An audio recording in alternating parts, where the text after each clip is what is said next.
મારે કોઈ વીર નામનો છોકરો રહી છે. શું કામ છે સાહેબ? મને વાવણ મળ્યા કે એના ફાર્મ હાઉસ માં અહીંયા ગાંજો વાવ્યો છે. ના ના સાહેબ, કોઈ અહીંયા વીર નામનો છોકરો જ નથી રહેતો. હાલો તો ગાડી લઈ જ આપણે એને આગળ જઈને ગોતી યાર.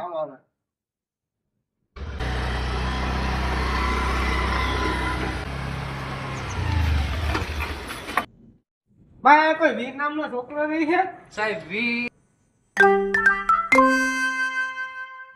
સાહેબ નાના વીર કામનો કોઈ છોકરો નથી રહેતો ભાઈ. હા વાંધો ના ના સાહેબ, જોક તો ખરી કે કોઈ વીર નામનો છોકરો જ નથી. તમે આવા ને આવા જ કરજો. સાહેબ નો ફોન. જૈન સાહેબ. વિલ્લાનો ફોટો મોકલાવું છું, કયો ગા ગોતી લેજે. પણ સાહેબ મારી પાસે ગાડી નથી. મારી ગાડી લેતો જાજે. ફોટો કેમ મોકલ્યો છે એ બે વરી.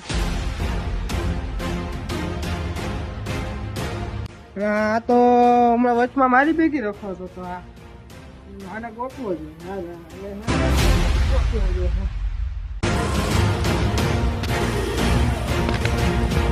આવો કાલે છોકરો માવો ખાતો નથી કઈ ગયો. સાહેબ મને નથી ખબર હો. સાચું બોલી જાય હજી ઉગીને ઉભો થયો, પીસા ખેરવી નાખી. સાહેબ એનું ફાર્મ હાઉસ આમ આવ્યું. આમ હા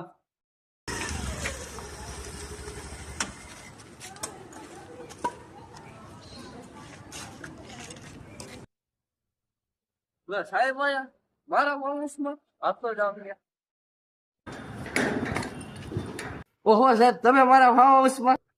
તારું ફાર્મ હાઉસ છે? એ સાહેબ, ઈ તો સમયની વાત છે.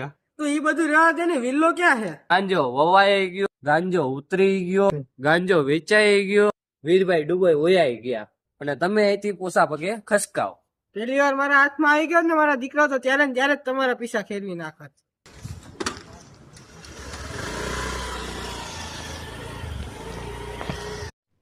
એક મેચમાં 25 નાખ, બીજા મેચમાં 50 નાખ, પછી હું રિઝલ્ટ આવે ને મને ફોન કરા. પેલા યાર આ તો હંધા પૈસા હારી ગયો. હલો ભાઈ, ડેલા આગળ મારી ગાડી પડી, એની અંદર ચાવી છે, મારી બેંકમાં પૈસા નાખી આવતો. હલો ભાઈ, ક્યાં હો? હો ભાઈ, ક્યાં હો? આપડા ફાર્મ હાઉસ છે શું? બધા કેટલાક દુબઈ માંથી ભેગા કરી લીધા.